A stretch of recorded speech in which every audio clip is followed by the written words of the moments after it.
Are your kids safe online? What if the monsters aren't human, but AI-generated?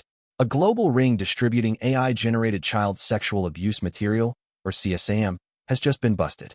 But this is just the tip of the iceberg. This isn't just about catching criminals. It's about a fundamental shift in how we protect our children in the digital age. The question is, are we ready? Shocking, right? But there's more to this story than you think. Stay with me, because this impacts every parent, every educator, every single person who cares about the safety of children. Law enforcement agencies from 19 countries, in a coordinated effort called Operation Cumberland, have arrested 25 suspects. 25 individuals allegedly involved in creating and distributing this horrific AI-generated content. Coordinated by Danish law enforcement and supported by Europol, this operation seized 173 electronic devices and identified 273 suspected members of this network. Think about that. Almost 300 people potentially involved in this disgusting trade. Most arrests happened on February 26, 2025, after 33 house searches around the world. This wasn't some small-time operation. This was a global network, fueled by the anonymity and accessibility of the internet. But here's the kicker. The main suspect, a Danish national, was arrested back in November 2024. He was running an online platform where people could pay a small fee to access this AI-generated CSAM. This is how easily accessible it is. This is how brazen these criminals are becoming. Europol's executive director, Catherine de Ball, put it bluntly. These artificially generated images are so easily created that they can be produced by individuals with criminal intent, even without substantial technical knowledge. Let that sink in. You don't need to be a tech genius to create this stuff. The barrier to entry is practically zero. And that, my friends, is terrifying. She went on to say that this ease of creation is contributing to the growing prevalence of CSAM, making it progressively more challenging for investigators to identify offenders or victims.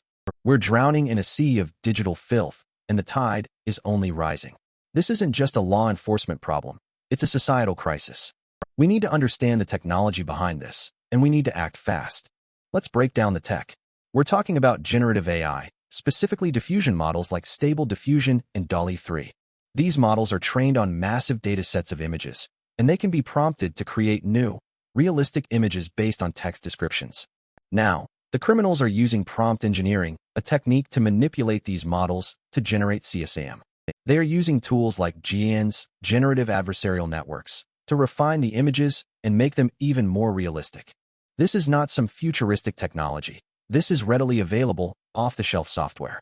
To understand the underlying tech, consider the research paper Diffusion Models Beat GANs on Image Synthesis by Prafula Dhariwal and Alexander Nickel.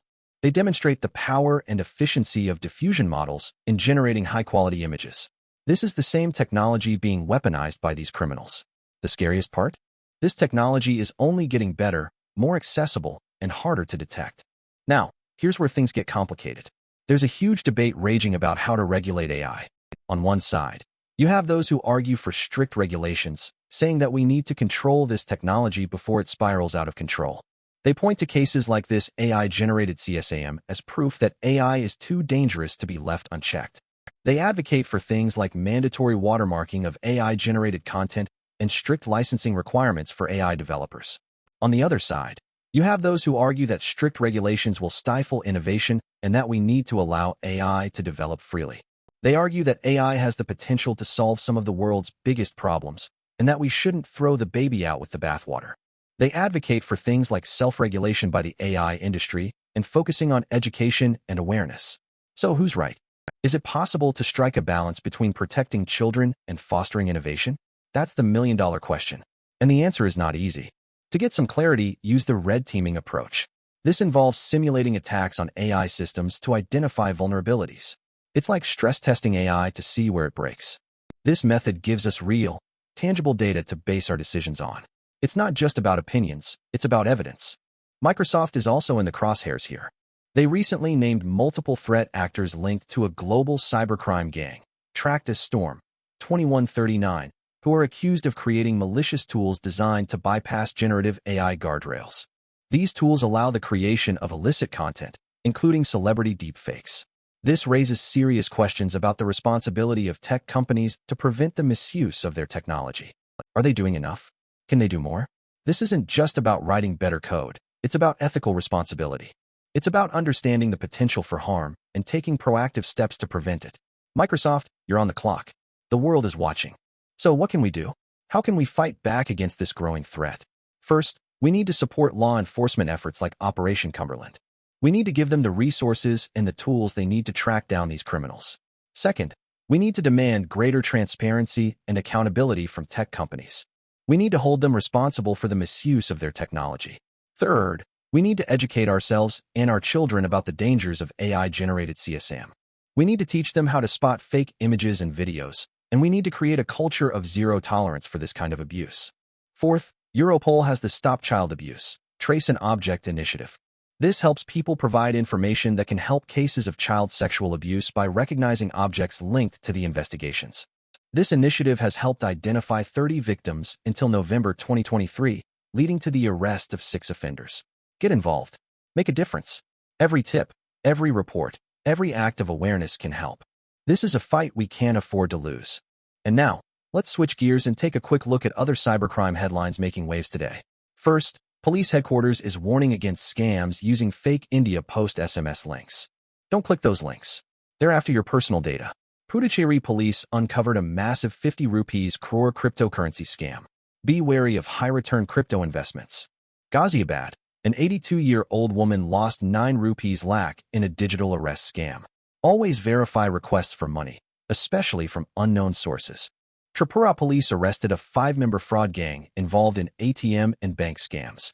Stay vigilant and protect your financial information. Internationally, the GHOSDR hacker behind 90-plus data breaches has been arrested. The FBI blames North Korea's Lazarus Group for a $1.5 billion Bybit crypto heist. And in Japan, teens were arrested for using AI to hack Rakuten Mobile. The message is clear. Cybercrime is rampant, and we all need to be vigilant. In a bit of good news, U.S. authorities recovered $31 million in cryptocurrency stolen in the 2021 uranium finance hack. This is a major victory for law enforcement and a reminder that even in the world of crypto, criminals can be brought to justice.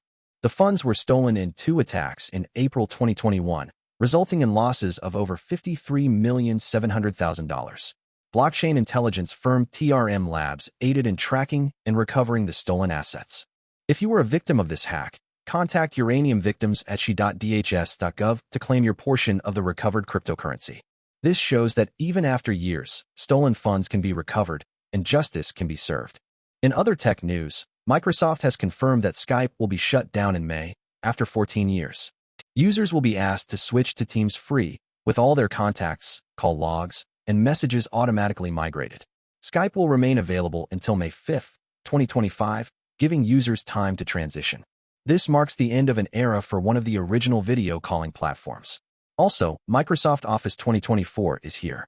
Whether you use Windows or Mac, this suite gives you Word, Excel, PowerPoint, Outlook, and OneNote. New features include dynamic array support in Excel, expanded recording support in PowerPoint, and a new focus mode in Word. Plus, it's all connected to Microsoft Copilot. It's a great productivity boost for work, school, or personal projects. Finally, Thai police have arrested 2 suspects in an AI-powered call center scam ring. The gang used AI to alter their appearances during video calls, making it difficult for authorities to trace them. Victims were tricked into transferring money under the guise of clearing their names in fabricated legal cases.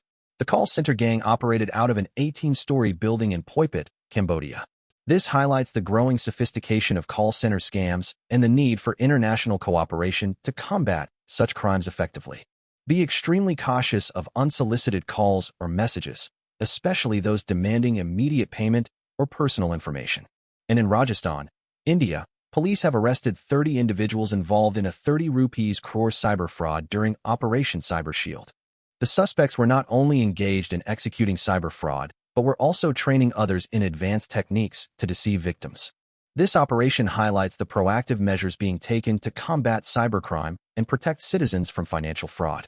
Remember, staying informed and being cautious online is your best defense against these scams.